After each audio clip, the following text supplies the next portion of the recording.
L'éclairage d'un foyer met en valeur votre habitation et contribue à l'ambiance chaleureuse qui y règne. Dans cette vidéo, nous allons vous expliquer comment créer un bon éclairage pour votre habitation et surtout, les 5 erreurs à éviter.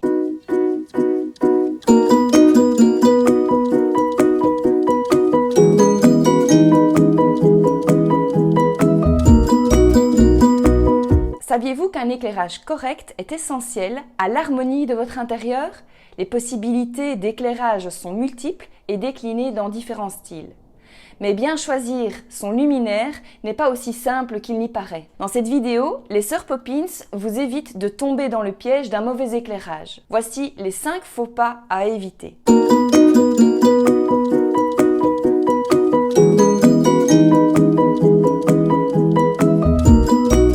Négligez l'éblouissement d'un éclairage direct à source unique. On connaît tous l'histoire du gars, Julien, qui s'éclaire avec une ampoule vissée au socket de déménagement, mais qui vit depuis 5 ans dans son nouvel appartement.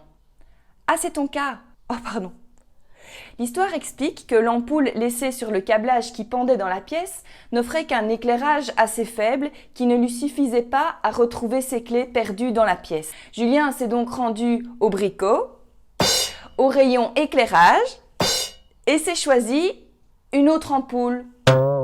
À d'office, il a fait une bonne affaire. Il s'est offert une source lumineuse plus puissante, moins énergivore et en solde de surcroît. Par contre, il a tout foiré. L'éclairage direct offert par une unique ampoule au centre du plafond d'une pièce est typique d'une personne qui pense que l'éclairage de son appart peut largement attendre. Ah, c'est toi aussi? Oh. Alors, laisse-moi te dire que tu as tort et pas qu'un peu. Dès que tu vas te déplacer vers un meuble pour chercher un objet, ton propre corps va induire des ombres nettes et t'empêcher de trouver ce que tu cherches. Les ombres sont dures et l'ambiance de la pièce est macabre. De plus, un éclairage direct provoque un éblouissement qui fatigue l'œil. Notre astuce? Mais Julien, éclaire ton livre, éclaire ta table, éclaire ta machine, mais n'éclaire pas tes yeux. Pensez à choisir un luminaire qui cache à la vue la source lumineuse ou qui multiplie les sources et réduit donc l'éblouissement.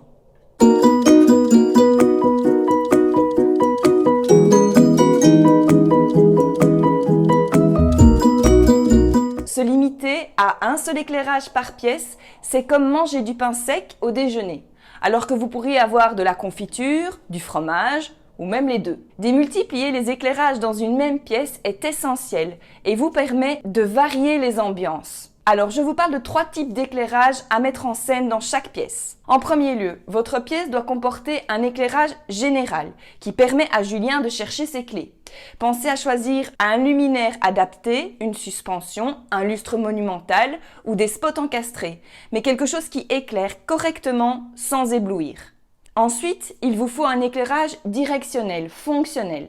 Pensez à la fonction de cette pièce. C'est un séjour, optez pour une liseuse au coin lecture. C'est une salle à manger, offrez-vous une suspension qui éclaire la table et pas les yeux des invités.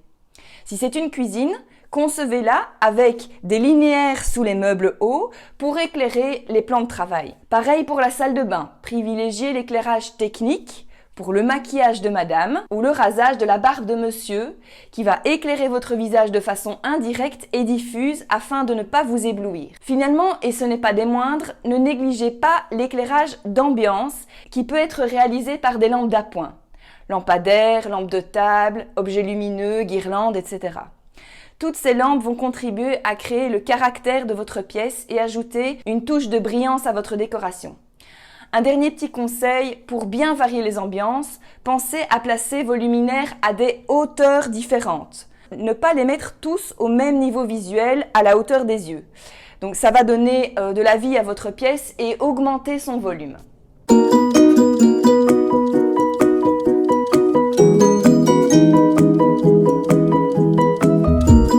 Ah, le nerf de la guerre, le budget. Dans la liste chronologique des travaux de rénovation d'une habitation, l'éclairage arrive en dernier, ou presque. Et souvent, le pré-rénovation a fondu, comme neige au soleil, et le coefficient de sécurité que vous aviez mis de côté a été complètement dépassé. J'ai envie de dire, le mal est fait. Vous serez condamné à attendre 3 ans pour vous sentir enfin bien chez vous. Mais non, il est tout à fait possible de dénicher des luminaires à bas prix. Et pour vous éviter de faire de mauvais choix, on vous donne quelques astuces pour vous acheter vos luminaires. Posez-vous 3 questions. Premièrement, est-ce que le luminaire que j'ai choisi fait le job? Est-ce qu'il répond correctement aux problèmes? Ai-je besoin d'un éclairage direct, si c'est technique, éclairer mon plan de travail, la table de salle à manger? Ou ai-je plutôt besoin d'un éclairage indirect qui va éclairer une surface plane réfléchissante pour offrir une lumière diffuse?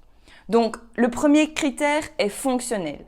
Le second critère, est-ce que le luminaire que j'ai choisi fait écho à l'esthétique de ma décoration? Est-ce qu'il est en accord avec le reste? Ce critère esthétique est essentiel si vous ne voulez pas vous en lasser et donc jeter votre argent par les fenêtres. Troisième critère, le dernier, il est structurel. Est-ce qu'il apporte un plus, une valeur ajoutée à mon intérieur? Par exemple, est-ce qu'il met en valeur l'architecture ou un coin lecture dédié? Est-ce qu'il crée une atmosphère? Si ce luminaire répond à ces 3 critères et qu'il est dans votre budget, alors c'est le luminaire qu'il vous faut. Vous allez l'apprécier et le conserver longtemps. En termes de consommation durable, veillez tout de même à vous choisir des luminaires de qualité, en matière recyclée ou recyclable, ou pourquoi pas, chinez-les sur des sites de seconde main ou dans les ressourceries. Tout le monde sera gagnant.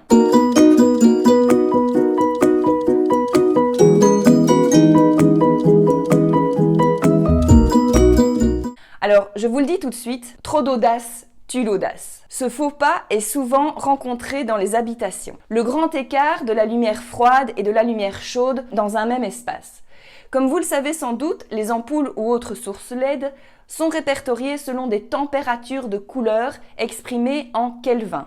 Plus la température de couleur se rapproche de 2500 Kelvin et plus on aura une lumière chaude, agréable et douce qui se rapproche de l'ambiance offerte par une ancienne ampoule à incandescence, plus on va monter dans les températures de couleur pour atteindre les 5 à 6000 Kelvin, et plus la lumière paraîtra froide, médicale, bleutée. Entre les deux, on parle de lumière blanche ou de lumière neutre. Bref, tout ça pour attirer votre attention sur le fait que de varier les gammes de couleurs dans un même espace est à proscrire, complètement. C'est comme les frises en papier peint, ça ne se fait plus. Et je suis désolée de l'apprendre aux parents qui pensaient que poser une frise du Roi Lion plutôt que de repeindre la chambre de Jules, c'est une bonne idée. Non, ce n'est bien sûr pas une bonne idée. Varier les gammes de couleurs de lumière non plus. Vous choisissez l'une ou l'autre et vous vous y tenez. Préférez les lumières chaudes autour de 2700 Kelvin pour une ambiance chaleureuse.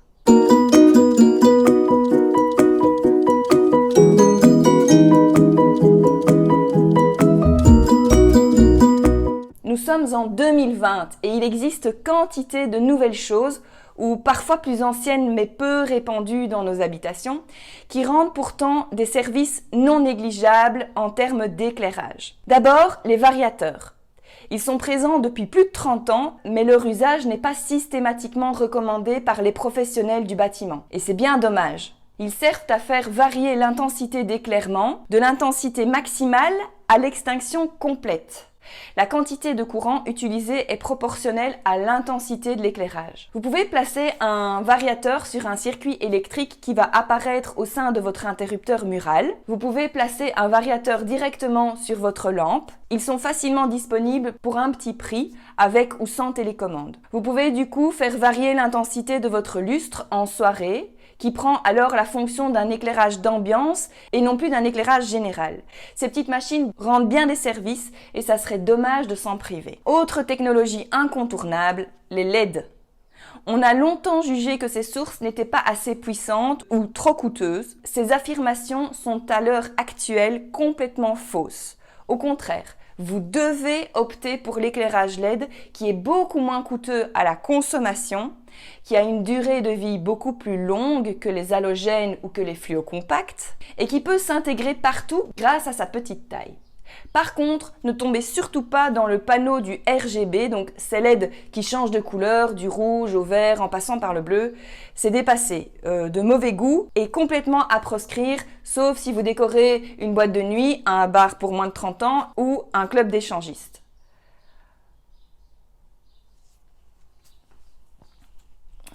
Les éclairages connectés. Vous savez ces ampoules plus chères qui sont commandées par des applications téléchargées sur votre smartphone ou par télécommande. C'est aussi une nouvelle technologie qui apporte un confort non négligeable. Ces ampoules connectées s'apparentent à la domotique, mais se connectent simplement à votre réseau Wi-Fi domestique, grâce à une application et éventuellement un pont de connexion. Vous pouvez donc, depuis votre smartphone, programmer ou actionner en direct une ampoule ou plusieurs et faire varier à distance sa luminosité ou sa couleur, l'allumer ou l'éteindre, ou encore planifier un programme de votre choix ou préétabli par le constructeur. Cette technologie est en pleine expansion et tend également à se démocratiser dans les années qui viennent.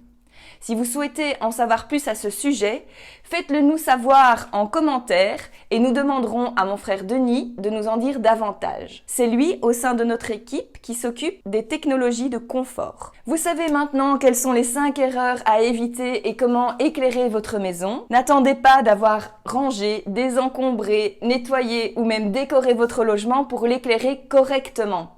Vous profiterez instantanément des bienfaits d'un intérieur chaleureux si vous vous y mettez dès maintenant.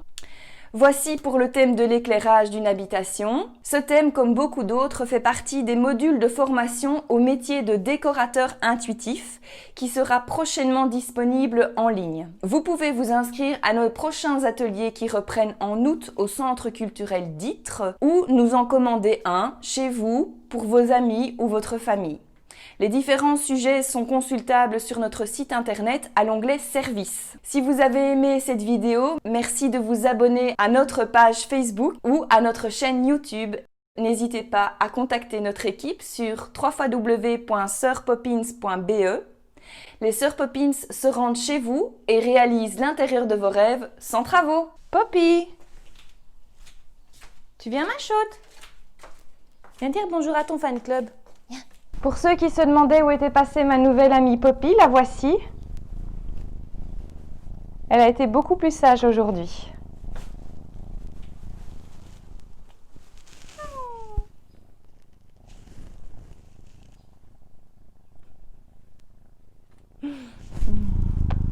À bientôt!